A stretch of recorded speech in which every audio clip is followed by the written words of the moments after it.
ప్రభునందు ప్రియమేంటి వారులారా, కృత నిబంధనలో 21 పత్రికలు ఉన్నాయి. మన అందరికీ తెలుసు.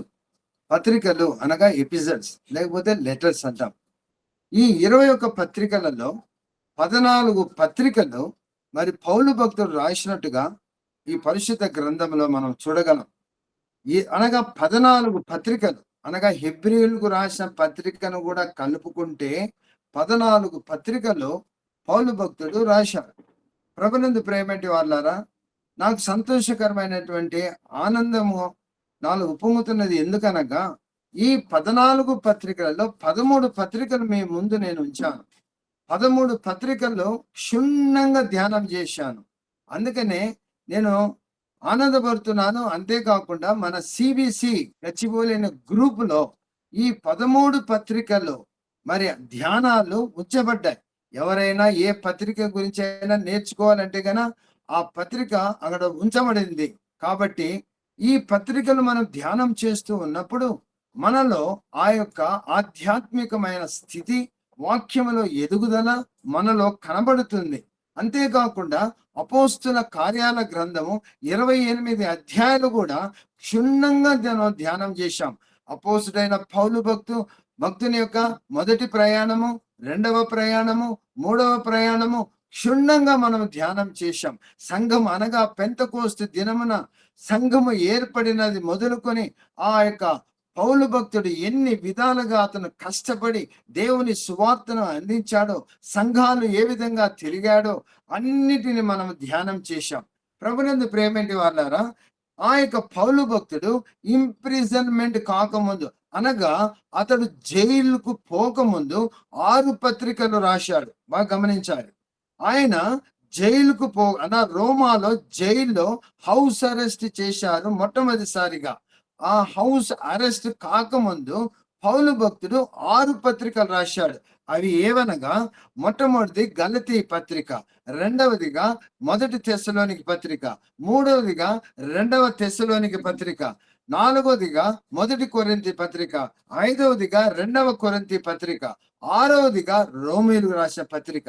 అనగా ఈ 6 పత్రికలు పౌలు భక్తుడు తను జైల్లో అనగా ఉంచబడక హౌస్ అరెస్ట్ కాకముందు రాసినటువంటి పత్రికలు. ఆయన హౌస్ అరెస్ట్ అయ్యాడు రోమాలో. హౌస్ అరెస్ట్ అయిన తర్వాత పౌలు భక్తుడు 4 పత్రికలు రాశాడు. అవేవనగా ఎఫెసీ పత్రిక, ఫిలిప్పీ పత్రిక, కొలస్సై పత్రిక, ఫిలెమోను పత్రిక. ఈ 4 పత్రికలు ఆయన హౌస్ అరెస్ట్ అయినప్పుడు రాసినటువంటి పత్రికలు. ఆ హౌస్ అరెస్ట్ నుండి ఆయన రిలీజ్ చేయబడ్డాడు. బాగా గమనించాలి. ఆ హౌస్ అరెస్ట్ నుంచి రిలీజ్ చేయబడినప్పుడు మొదటి తిమోతి పత్రిక, తీతు పత్రిక, హిబ్రూ పత్రిక రాసినట్టుగా మనకు కనబడుతుంది. తర్వాత మరలా అరెస్ట్ అయ్యాడు. అరెస్ట్ అయి ఆయన శిరఛేదం చేయబడ్డాడు. ఆ అరెస్ట్ అయినప్పుడే చివరి పత్రిక 2వ తిమోతి పత్రిక. ఈ విధంగా మనము నేర్చుకోవాలి. ఈ యొక్క 13 పత్రికలు ధ్యానం చేశాము. కానీ అపోస్తుడైన పౌలు భక్తుడు రాసినటువంటి ఈ హెబ్రీయుల పత్రిక ధ్యానాన్ని మొదలు పెట్టాము. కాబట్టి ఈ పత్రికతో మనం అపోస్తుడైన పౌలు భక్తుడు రాసిన 14 పత్రికలు క్షుణ్ణంగా ధ్యానం చేసినట్టుగా మరి మనం నేర్చుకోగలము. ప్రభునందు ప్రేమంటి వాళ్ళారా, ఈ హెబ్రీయులు రాసిన పత్రిక ఎవరు రాశారు అనేటువంటి మాట 150 AD. బాగా గమనించాలండి, కొంచెం జాగ్రత్తగా వినాలి.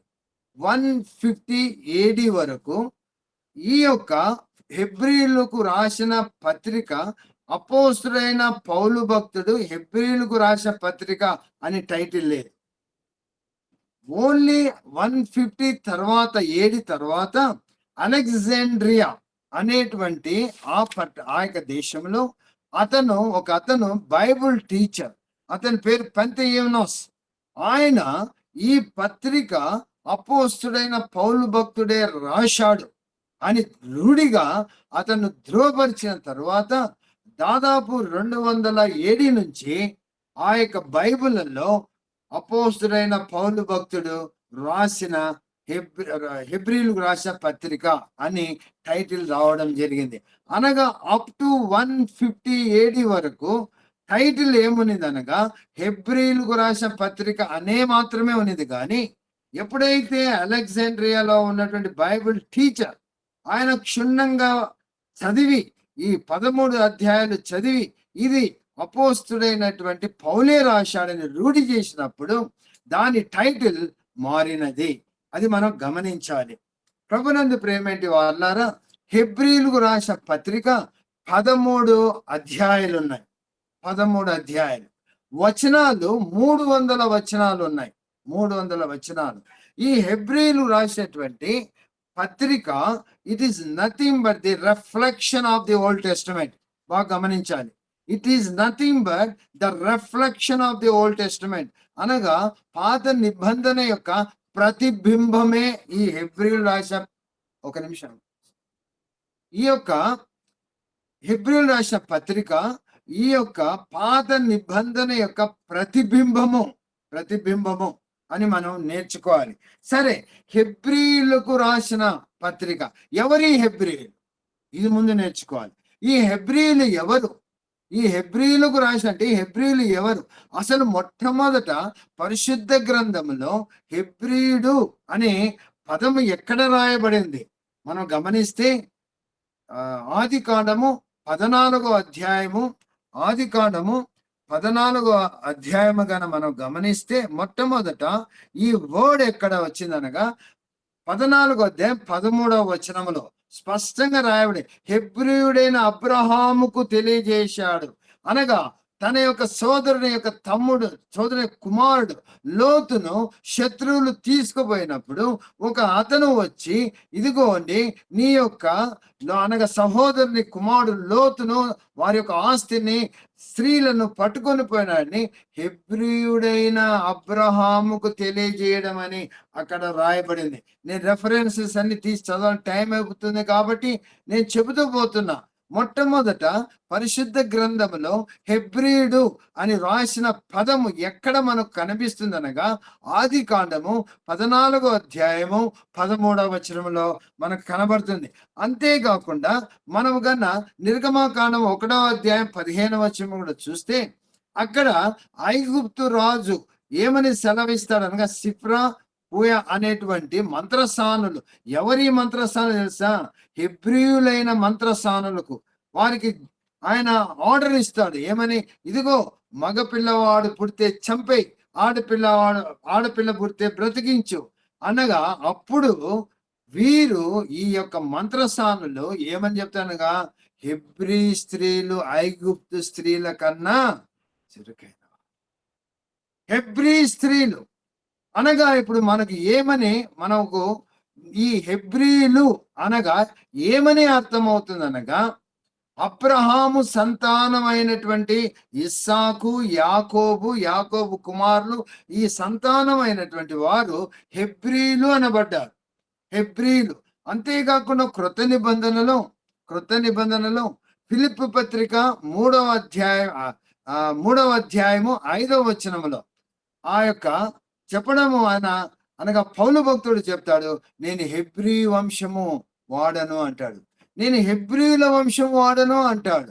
కాబట్టి మనము హెబ్రీలకు రాసిన పత్రిక అంటేనే మనం కంక్లూజన్కు వచ్చేది ఏమనగా హెబ్రీలు అని ఎవరంటగా those who come from one side to the another side అనగా ఒక ప్రక్క నుంచి మరి ఒక ప్రక్కకు వచ్చిన వారు అనగా యేసు ప్రభునందు యూదులే, కానీ యూదా మతాన్ని వదిలేసి యేసు ప్రభునందు విశ్వాసం ఉంచినటువంటి వారే అనగా యూదులలో 2 రకాలు.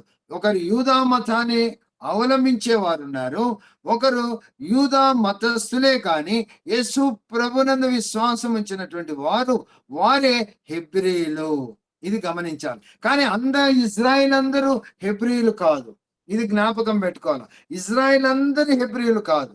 ఎవరైతే యేసు ప్రభునందు విశ్వాసం ఉంచారో యూదులు వారు మాత్రమే హెబ్రీలు అని మనము జ్ఞాపకం ఉంచుకోవాలి. ప్రభునందు ప్రేమేంటి వాళ్ళారా, ఇప్పుడు అపోస్తుడైన పౌలు భక్తుడు రాశాడు అని మనము అనగా ఘంటాపదముగా చెబుతూ ఉన్నాం.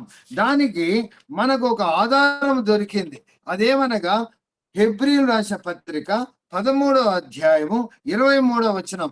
అక్కడ తిమోతిని గురించి ప్రస్తావిస్తాడు. ఇదిగో తిమోతి కూడా రిలీజ్ చేయబడ్డాడు, కాబట్టి తిమోతితో పాటు నేను కూడా మిమ్మల్ని వచ్చి దర్శిస్తాను అంటున్నాడు. అనగా తిమోతికి పౌలు భక్తునికి ఉన్నటువంటి సంబంధము అక్కడ తెలియజేయబడుతుంది. కాబట్టి తిమోతి అనగా ఆ తిమోతిని ప్రస్తావిస్తున్నాడు. కాబట్టి ఇది అపోస్తలుడైన పౌలు భక్తుడే రాశాడు అంటారు. కానీ మొట్టమొదటిసారిగా అనగా 157కి ముందు చాలా మంది చాలా రకాలుగా చెప్పుకున్నారు.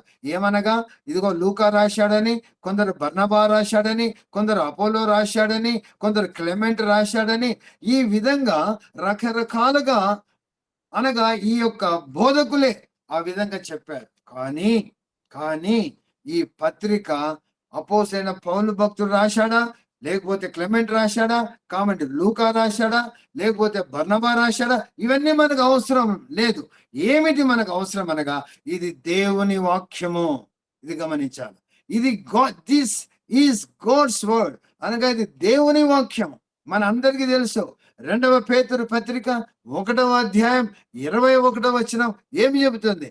ప్రవచనము ఎప్పుడు మనుషుని ఇచ్చని బట్టి కలగలేదు, కానీ మనుషులు పరిశుద్ధాత్మ వల్ల ప్రేరేపితులై దేవుని మూలముగా పలికిరి. అనగా ఈ యొక్క ఆది కాండము మొదటి నుంచి ప్రకటన గ్రంథం ఆమేనన్నంత వరకు ప్రతి ఒక్కటి అనగా మనుషులే రాశారు, కానీ వారు పరిశుద్ధాత్మ వలన ప్రేరేపితులై దేవుని మూలముగా పలికిరి. కాబట్టి ఇన్ కంక్లూజన్ నేనేమి చెబుతానంటే, హెబ్రీలు రాసే పత్రిక దేవుడు రాశాడు. అది ఎవరైనా రాయని, పౌలు భక్తుడు రాయని, క్లెమెంట్ రాయని, అపోలో రాయని, అక్విలా రాయని, ప్రిస్కిల్లా రాయని, ఇది రాసింది దేవుడు. సరే, ప్రభునందు ప్రేమేంటి వాళ్ళారా, నెక్స్ట్ మనము నేర్చుకోవలసింది ఏమనగా ఈ యొక్క పత్రిక ఎక్కడి నుంచి రాశాడు బాగా గమనించాలి. ఈ పత్రిక ఎక్కడి నుంచి రాశాడు? ఇదే ఇదే 13వ అధ్యాయము 24వ వచనంలో క్లియర్ గా ఉంది. ఏముందనగా ఇది ఇటలీ నుంచి రాసినట్టుగా, ఇటలీ వారు మీకు వందనములు చెబుతున్నారు అనగా ఇటలీ నుంచి రాశాడు. ఇది మనం గమనించాలి. ఇటలీ నుంచి రాశాడు. ఎవరికి రాశాడు? హెబ్రీయులకు రాశాడు. హెబ్రీయులు అంటే ఎవరు? యూదా మతస్థులే.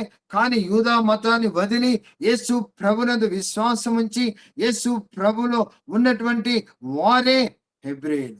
ఇది మనము గమనించాలి. సరే, ఈ లెటర్ రాయుటకు అపోస్తలుడైన పౌలు భక్తుడు ఎందుకు రాశాడు? ఆయన దాదాపు ఈ పత్రిక ఈ యొక్క 70 ముందే రాసి ఉన్నారు. ఎందుకనగా ఈ 13 పత్రికలు ధ్యానం చేస్తే, ఈ 13 పత్రికలు బాగా చదివితే ఎక్కడే గాని ఆ రోమా కింగ్ టైటస్ ఆ దేవాలయాన్ని పగలగొట్టడం కానీ, యెరూషలేము కాల్చివేసినట్టు కానీ ఎక్కడా లేదు. అనగా దేవాలయంలో ఇంకా బలులు ఉన్నట్టుగా, బలులు జరుగుతున్నట్టుగా మనం ఈ పత్రికలో చూస్తాం. కాబట్టి ఈ పత్రిక 70 ముందుగానే రాయబడినట్టుగా మనం గమనిస్తాం. ఎక్కడి నుంచి రాశారు పౌలు భక్తుడు? ఇటలీ నుంచి రాశాడు. So what is the main theme? ఎందుకు రాశాడు పౌలు భక్తుడు? పౌలు భక్తుడు ఈ పత్రిక ఈ హెబ్రీయులకు రాస్తున్నారు. హెబ్రీయుల పరిస్థితి ఏంటి, అప్పుడు ఎందుకు రాయవలసి వచ్చింది, ఇది మనం నేర్చుకోవాలి. ఎవరైనా వచ్చి అయ్యా హెబ్రీయుల పత్రిక నుంచి ఒక 4 మాటలు చెప్పంటే చెప్పే స్థితిలో ఉండాలా మన గచ్చిబౌలి అసెంబ్లీ వారు. అయ్యా ఎఫ్ఎస్సి పత్రిక నుంచి ఒక 4 మాటలు చెప్పు, అయ్యా కొలసీ పత్రిక 4 మాటలు చెప్పంటే చెప్పే స్థితిలో ఉండాలి. అందుకనే కష్టపడి మీ ముందుకు నేను తీసుకొస్తున్నా. ప్రభునందు ప్రేమేంటి వాళ్ళారా, ఈ హెబ్రీయుల పత్రిక ఎందుకు రాశాడు, ఏ టైంలో అనగా వారు పరిస్థితి ఏ విధంగా ఉన్నింది ఆయన అని మనం ఇప్పుడు తెలుసుకోవాలి. ప్రభునందు ప్రేమేంటి వాళ్ళారా, ఈ పత్రిక రాస్తూ ఉన్నప్పుడు అనగా పౌలు భక్తుడు ఇటలీ నుంచి రాస్తూ ఉన్నప్పుడు యూదా క్రైస్తవులకు, బాగా గమనించాలి ఈ మాట, యూదా క్రైస్తవేతరులకు, నేను యూదానే చెప్తున్నా. అనగా యూదులలో 2 రకాలు ఉన్నారు. ఒకరు యూదా మతాన్ని అవలంబిస్తూ ధర్మశాస్త్రాన్ని పాటిస్తూ ఉన్నటువంటి వారు కొందరు. కొందరు యేసు ప్రభునందు విశ్వాసం ఉంచి వారు ఆ యేసు ప్రభు యొక్క అడుగు జాడలో నడుచుకొనుచున్నటువంటి వారు. వీరి మధ్య ఏమైందనగా చాలా గందరగోళం, కొట్లాటలు, హింసలు, జైలు పాలు కావడము, ఆస్తులు పోగొట్టుకోవడము అన్ని జరుగుతున్నాయి. ఎవరికి? ఎవరైతే యేసు ప్రభునందు విశ్వాసం ఉంచారు వారికి. యూదులకు అనగా క్రైస్తవ మతాన్ని అవలంబించని యూదులకు, క్రైస్తవ అనగా క్రీస్తును ధరించుకున్నటువంటి ఈ యూదులకు మధ్య పోరాటం. దాని వలననే కదా మన అందరికి తెలిసిన ఒక వాక్యం ఉంది. అపోస్తుల కార్యాల గ్రంథం 18వ అధ్యాయంలో అక్కడ అకుల, ప్రిస్కిల్ల వారు కొరింథీకి వస్తారు. ఎందుకు వస్తారు? అక్కడ క్లౌదియా అనే చక్రవర్తి అనగా యూదులందరినీ, వాడు ఎవడన్నా కానీ, మీరందరూ రోమాను వదిలి వెళ్ళిపోండి అని ఎందుకన్నాడు? ఇద్దరు కొట్టుకుంటున్నారు, హింసించుకుంటున్నారు, భయంకరమైన కొట్లాటలు జరుగుతున్నాయి. అందుకనే క్లౌదియా చక్రవర్తి get out from Rome, from my country అన్నాడు. అందుకనే అకుల, ప్రిస్కిల్లా కూడా ఆ యొక్క ఇటలీని వదిలి వచ్చినటువంటి వారు అని మనము అపోస్తుల కార్యాల గ్రంథం 18వ అధ్యాయంలో మనం చూస్తాం. ప్రభునందు ప్రేమటి వారలారా, ఈ విధంగా ఉంది. నేను వాక్యం కూడా చదివి వినిపించాలని నేను కోరుతున్నాను.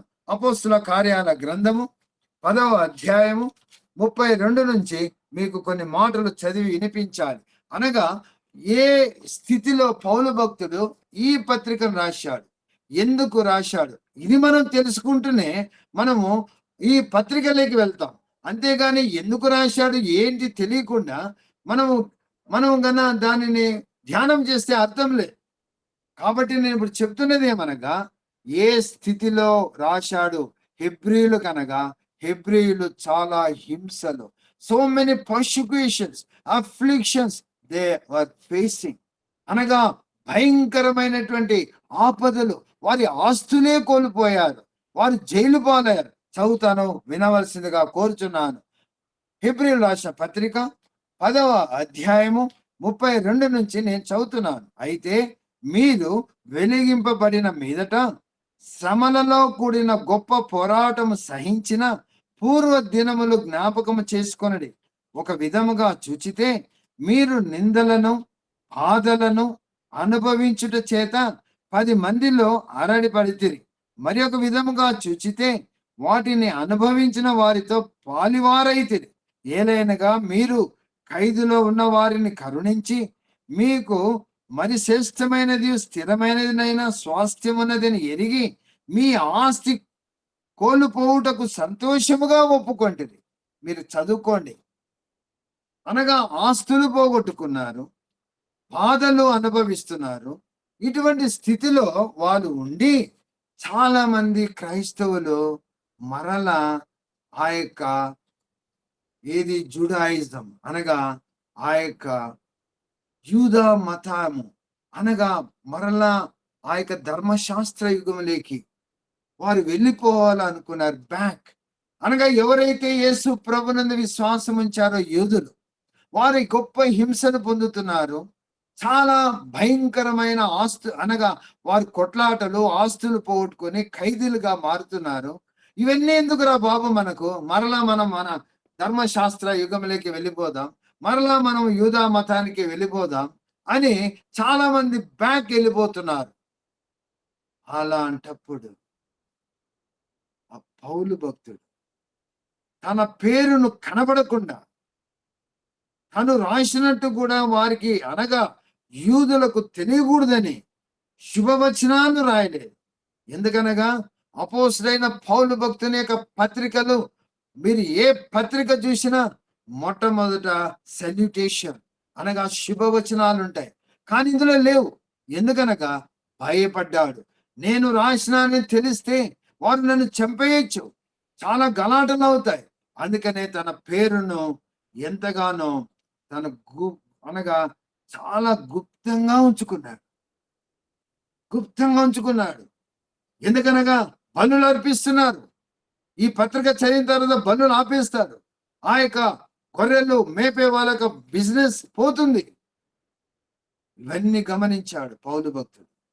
కాబట్టి ఆయన పేరును గుప్తంగా ఉంచి ఈ పత్రిక రాస్తున్నాడు. ఎందుకు రాస్తున్నాడు? యేసు ప్రభు యొక్క శ్రేష్టత్వము, యేసు ప్రభు యొక్క ఆధిక్యత, యేసు ప్రభు యొక్క యోగ్యత, యేసు ప్రభు ఎవరు, ఆయన అందరికన్నా గొప్పవాడు, ఆయన శ్రేష్టత్వము, ఇవన్నిటినీ ఈ హెబ్రీ పత్రికలో రాశాడు. అనగా యేసు ప్రభు యొక్క ఔన్నత్యము, యేసు ప్రభు యొక్క సుపీరియారిటీ, యేసు ప్రభు యొక్క దట్ గ్రేట్నెస్ ఈయన తెలుపుతూ వచ్చాడు. ప్రభునందు ప్రేమేంటి వాళ్ళారా, ఈ రోజు మాత్రం కొన్ని మీ ముందుకు నేను తీసుకొచ్చి నేను ముగిస్తాను. తర్వాత మనం నెక్స్ట్ క్లాస్ నుంచి బాగా క్లియర్ గా మనం చూద్దాం. సరే, ఇది మనం ఇప్పుడు గమనించాలి. సెకండ్ పార్ట్ లో ఇప్పుడు మనం ఏమంటే, ఫస్ట్ పార్ట్ ఇంట్రడక్షన్ అయిపోయింది.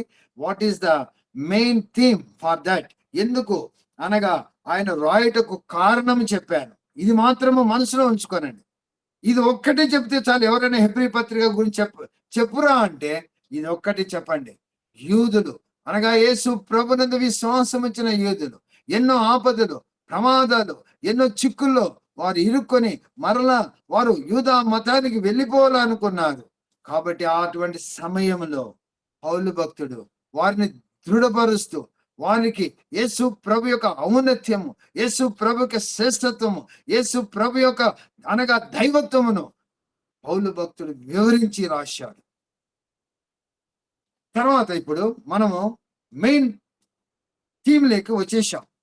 ఏమిటి మెయిన్ థీమ్? హెబ్రీయులు రాసిన పత్రిక మొత్తము 1వ అధ్యాయం నుంచి 13వ అధ్యాయం వరకు మనం చదివితే what is the main theme అంటే, క్రీస్తు అందరిలో అన్నిటిలో అతి శ్రేష్ఠుడు. బాగా గమనించాను. నేను ఎందుకు రాశాడు చెప్పాను, అది వదిలేండి, ఇంకా పక్కన పెట్టే. ఈ యొక్క 13 అధ్యాయాలలో 2 అంశాలు కనబడతాయి. ఏమిటనగా ఇంగ్లీష్ లో చెప్తాను, తెలుగులో చెప్తాను. Jesus is the supreme highest to every one and in everything. బాగా గమనించారా?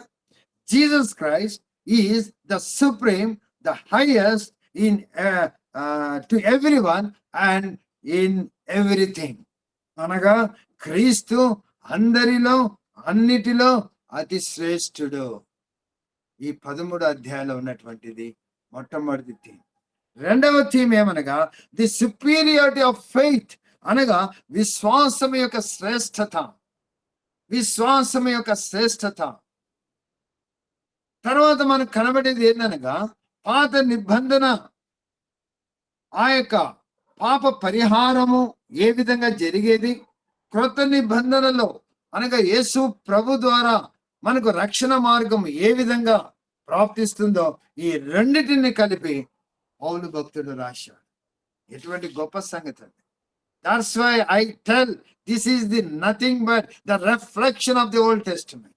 ఓల్డ్ టెస్టమెంట్ రెఫరెన్సెస్ ఎన్ని ఉన్నాయంటే అన్ని ఉన్నాయి. అన్ని ఓల్డ్ టెస్టమెంట్ రెఫరెన్సెస్. కాబట్టి ఇప్పుడు మనము నేర్చుకోవాల్సింది ఏమనగా ఈ 13వ అధ్యాయంలో the superiority and the highest quality of Jesus Christ.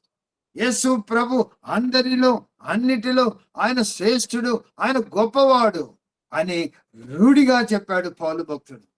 అయ్యా, ఇటువంటి గొప్ప శ్రేష్టమైనటువంటి వాడు, ఇటువంటి గొప్పవాడు, ఇటువంటి అతనిని మీరు వదిలి వెళ్ళకండి. రెండవదిగా విశ్వాసం యొక్క శ్రేష్టత. నువ్వు ఆ యొక్క విశ్వాసం ఉంచావా, ఆ శ్రేష్టత్వం ఎంతో గొప్పది అని రాశాడు హెబ్రీయులకు. ప్రభునందు ప్రేమేంటి వాళ్ళారా, హెబ్రీ పత్రిక 1వ అధ్యాయము తీయండి. నేను కొంచెం ఒక 10 నిమిషాలు చెప్పి నేను ముగిస్తాను. తర్వాత నెక్స్ట్ క్లాస్ నుంచి ఇంకా డీటెయిల్కి వెళ్దాము. హెబ్రీ రాసిన పత్రిక 1వ అధ్యాయము ఒక 5 వచనాలు. నేను ఈ 5 వచనాలు చాలా ఇంపార్టెంట్ కాబట్టి నేను మీ ముందుకు నేను తీసుకొస్తున్నాను. హెబ్రీయులు రాసిన పత్రిక 1వ అధ్యాయము 1వ 5 వచనాలు చదువుతున్నాను. పూర్వకాలమందు నానా సమయములోను నానా విధములుగా ప్రవక్తల ద్వారా మన పితరులతో మాట్లాడిన దేవుడు ఈ దినములందు అంతమందు కుమారుని ద్వారా మనతో మాట్లాడెను. ఆయన ఆ కుమారుని సమస్తమునకు వారసునిగా నియమించెను. ఆయన ద్వారా ప్రపంచములను నిర్మించెను. ఆయన దేవుని మహిమ యొక్క తేజస్సును, ఆయన తత్వము యొక్క మూర్తిమంతమునై ఉండి తన మహత్తు గల మాట చేత సమస్తమును నిర్వహించుచు పాపముల విషయంలో శుద్ధీకరణ తానే చేసి దేవదూతల కంటే ఎంత శ్రేష్టమైన నామము పొందెనో వారి కంటే అంత శ్రేష్ఠుడై ఉన్నత లోకమందు మహామహుడుగా దేవుడి కుడిపార్శ్వమున కూర్చుండెను. దేవుని యొక్క క్యారెక్టర్స్ అన్ని ఈ 5 వచనాలలో రాయబడ్డాయి. దేవుని యొక్క ఔన్నత్యం, దేవుని యొక్క శ్రేష్టత్వం. మన యేసు ప్రభు ఎవరు అనగా పూర్వకాలమందు నానా సమయంలో నానా విధములుగా మాట్లాడాడు కదా. నానా సమయములను నానా విధములుగా పూర్వకాలమందు అనగా పాత నిబంధన కాలంలో మొట్టమొదటి ఎవరితో మాట్లాడాడు? అబ్రహాంతో మాట్లాడాడు, ఇస్సాకుతో మాట్లాడాడు, యాకోబుతో మాట్లాడాడు, మోషేతో మాట్లాడాడు, ఏలియాతో మాట్లాడాడు, ఎలీషాతో మాట్లాడాడు. ఈ విధంగా చెప్తుంటేనే చెప్తూనే పోతా. దేవుడు పాత నిబంధనలో ప్రవక్తలతో మాట్లాడాడు కదా. కానీ ఈ యొక్క కాలంలో ఈ అనగా ఈ యొక్క అంత్య దినాలలో ఎవరితో కుమారుని ద్వారా మాట్లాడాడు. కుమారుని ద్వారా ఈ క్రొత్త నిబంధనలో కుమారుని ద్వారా మాట్లాడినాడు. సరే, ఏంటి కుమారుని ద్వారా మాట్లాడుతున్నాడు కదా, మరి ఏమిటి కుమారుని ద్వారా మాట్లాడుతుంటే ఆయన యొక్క సుపీరియారిటీ లేకపోతే the highest quality of Jesus Christ అనేటువంటిది ఈయన అనగా ఈ పౌలు భక్తుడు చెబుతూ వస్తున్నాడు. ఎవరు యేసు ప్రభు అనగా, అయ్యా మొట్టమొదట నానా అనగా ఆ యొక్క కాలంలోనే అనగా ఎప్పుడు పూర్వకాలమందు నానా విధములుగా నానా సమయములలో ఆయన మాట్లాడినాడు కదా. ఆయన ఇప్పుడు ఈ అంత్య దినములలో కుమారుని ద్వారా మాట్లాడుతున్నాడు. ఆయన ఎవరని ఈ 5 వచనాలలో మనకు చెప్పాడు. అందులో మామూలుగా మనం గమనిస్తే బాగా గమనిస్తే ఏమిటి, ఏ విధంగా ఆయనను ఆ విధంగా దేవుడు అనగా దేవుని యేసు ప్రభును పొగిడాడు అనగా మొట్టమొదట Christ is greater than all profits. మొట్టమొదటి చూశాం కదా. ఆయన పూర్వకాలమందు నానా సమయంలో నానా విధములుగా ఆయన ఎవరితో మాట్లాడు? ప్రవక్తలతో మాట్లాడు. అనగా ఈ ప్రవక్తలతో మాట్లాడినటువంటి ఆ మాట్లాడిన దేవుడు ఇప్పుడు యేసు ప్రభు ఆయన అందరి ప్రవక్తల కన్నా గొప్పవాడు అని ఈ 5 వచనాలలో రాయబడింది. అది మీ ముందుకు నేను తీసుకొచ్చి నేను ముగించాలని కోరుతున్నాను. Christ is greater than all profits అని చెప్పడం జరిగింది కదా. ఏమిటి, ఎందుకు ప్రవక్తలకందరికన్నా ఆయన గొప్పవాడుగా అని ఈ 5 అధ్యాయాల 5 వచనాలలోనే మనం అన్ని కనబడతాయి. చూడండి, ఇప్పుడు మనం గనక గమనిస్తే 2వ వచనం చివరిలో ఆయన కుమారుని సమస్తమునకు వారసునిగా నియమించను. Why he's greater than all prophets అనగా ఆయన ప్రవక్తల అందరికంటే ఎందుకు గొప్పవాడు అనగా ఆయన వారసుడు. యేసు ప్రభు ఎవరనగా వారసుడు అంటే తండ్రి అనగా నా యొక్క కుమారుడు ఉంటాడు, నా కుమారుడే నాకు వారసుడు అనగా నా సమస్త ఆస్తికి సమస్తానికి వారసుడు నా కుమారుడు అనగా దేవుని యొక్క కుమారుడుగా ఈ లోకానికి అనగా సమస్తాన్ని వారసునిగా ఇచ్చినటువంటి ఆ యొక్క దేవుడు అనగా దేవుడు ఆయన ఉండగా యేసు ప్రభు కూడా దేవుడే. మన అందరికీ తెలుసు, రోమీయుల రాసిన పత్రిక 9వ అధ్యాయం 5వ వచనంలో ఈయన సర్వాధికారి అయిన దేవుడు అని రాయబడలేదా? ఈయనంటే ఎవరు? యేసు ప్రభు ఎవరనగా ఈయన సర్వాధికారి అయిన దేవుడు అని సెలవిస్తుంది. అంతేకాకుండా ఏమేమైతే దేవునికి గుణలక్షణాలు అన్ని యేసు ప్రభునందు ఉన్నాయి. మనందరికి తెలిసిన ఒక వాక్యం ఉంది. కొలస్సీ పత్రిక 2వ అధ్యాయం 9వ వచనంలో అనుకుంటాను ఏముంది, దైవత్వం యొక్క సర్వ పరిపూర్ణత ఆయన యందు వసించెను. ఎటువంటి మాటలు ఉన్నాయి. కాబట్టి ఆయన ప్రవక్తల అందరికన్నా గొప్పవాడుగా మనం ఎందుకు చెప్తామంటే, ఆయన వారసుడుగా, కుమారుని వారసునిగా నియమించాడంటే దేవుడు వారసునిగా నియమించాడు. అందుకనే ఆయన ప్రవక్తల అందరికన్నా గొప్పవాడు. అంతేకాకుండా through Jesus he made world's. అందులోనే ఉంది చూడండి, ఏముంది 3వ వచనంలో, అనే 2వ వచనం చివరిలో ఏముంది అనగా, ఆ 3వ వచనం, ప్రపంచములను నిర్మించను. ఆయన ద్వారా ప్రపంచములను నిర్మించనంట. ఎవరి ద్వారా? యేసు ప్రభు ద్వారా.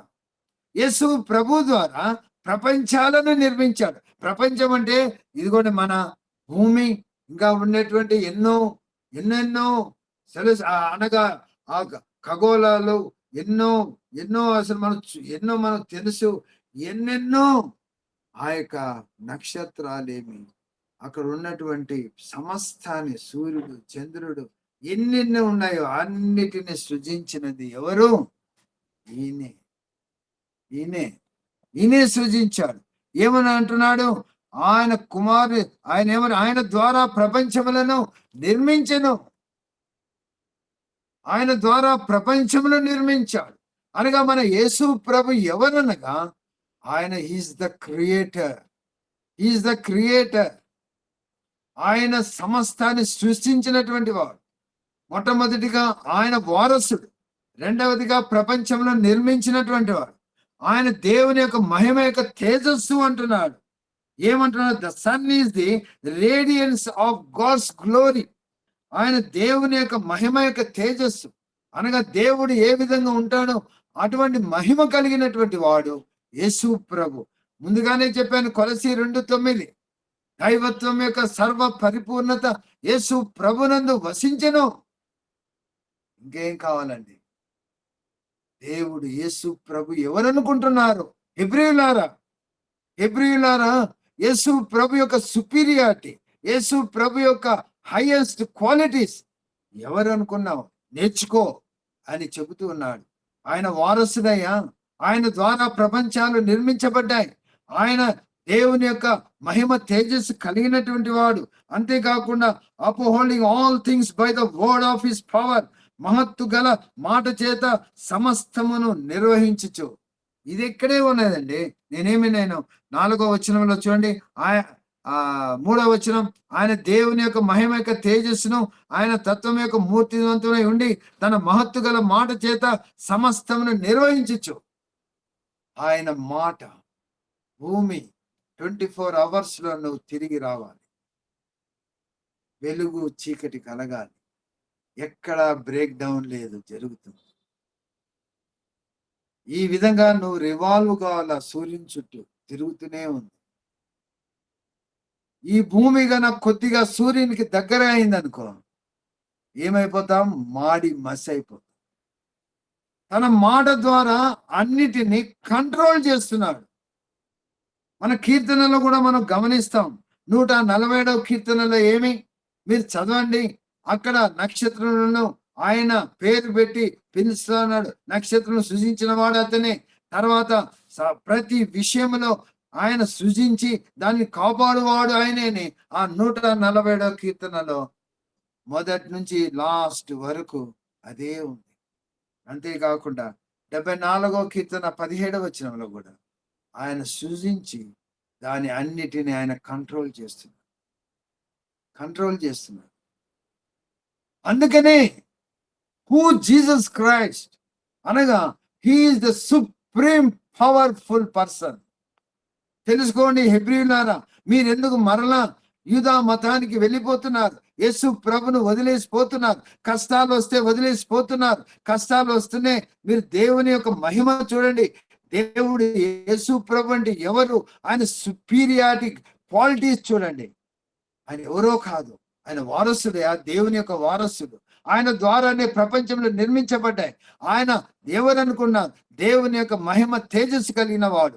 అంతేకాకుండా ఆయన ప్రతి ఒక్కటిని ఆయన అనగా సమస్తమును ఆయన నిర్వహించుచూ ఉన్నాడు. ఏ విధంగా రొటేట్ కావాలా, ఏ విధంగా రివాల్వ్ కావాలా, అన్నీ ఆయనకు తెలుసు. ఎటువంటి గొప్పవాడు ఆయన. అంతేకాకుండా ఆయన మాత్రమే మన పాపములను క్షమించిన వాడని ఇక్కడే చూడండి 4వ వచనంలో చూడండి. 4వ వచనము, పాపముల విషయంలో శుద్ధీకరణ తానే చేసి పాపము విషయంలో శుద్ధీకరణ చేశాడు. అయ్యా, ఎవరనుకుంటున్నారు ఈయన? మన పాపములకు అనగా ఆయన బలి అయిపోయి మనల్ని పవిత్రులు చేశాడయ్యా, మనల్ని పవిత్రులు చేశాడు. ఎవరనుకుంటున్నారు? యేసు ప్రభు అని ఆయన యొక్క క్వాలిటీస్ ఈ మొదటి 5 వచనాలలో చెప్పాడు. అందుకనే నేను చెప్పాను కదా, ఏంటి what is the quality, the superiority of Christ. పౌలు భక్తుడు యేసు ప్రభు యొక్క ఔన్నత్యము, యేసు ప్రభు యొక్క సుపీరియారిటీ అనగా శ్రేష్టత్వమును ఇక్కడ తెలిపాడు ఆ హెబ్రీయులకు. కాబట్టి ప్రభునందు ప్రియమైన వాళ్ళారు, ఈయన మొట్టమొదట మనం ఏం నేర్చుకున్నాం అనగా, ఈయన అతి శ్రేష్టమైన వాడు. అన్నిటిలో అందరిలో యేసు ప్రభు అతి శ్రేష్టమైన వాడు, గొప్పవాడు. ఎందుకనగా ఆయన అనగా దేవుడు ఆయనకి ఏమి ఇచ్చాడు అనగా, ఆయనకు పవర్ ఇచ్చాడు. ఏమని? ఏమని ఇచ్చాడు? ఆయన కుమారునికి సమస్తమునకు వారసునిగా చేశాడు. ఆయన ద్వారా ప్రపంచాన్ని నిర్మించాడు. ఆయన మహిమ యొక్క తేజస్సు, ఆయన అంతేకాదు మహత్తు గల మాట చేత సమస్తమును నిర్వహిస్తున్నాడు. పాపముల విషయములో ఆయన శుద్ధీకరణ చేశాడు. అటువంటి గొప్ప దేవుడు యేసు ప్రభు. ఆయన వదిలిపోకండి. అనగా కష్టాలు వచ్చాయి, వదిలిపోతున్నారు. ఆయన యేసు ప్రభు ఎవరు అని ఆ హెబ్రీయులకు తేల్చి చెప్పేశాడు పత్రికలో. తర్వాత ఆయన ఎందుకు ఏ విషయాల్లో ఆయన అనగా ఆయన దేవదూతల కంటే గొప్పవాడని, మోషే కంటే గొప్పవాడని, యెహోషువ కంటే గొప్పవాడని, ఈ విధంగా నేను అన్ని పాఠాలు తీసుకొని వస్తాను. జాగ్రత్తగా వినండి. దేవుడి యొక్క వాక్యమును దీవించును గాక.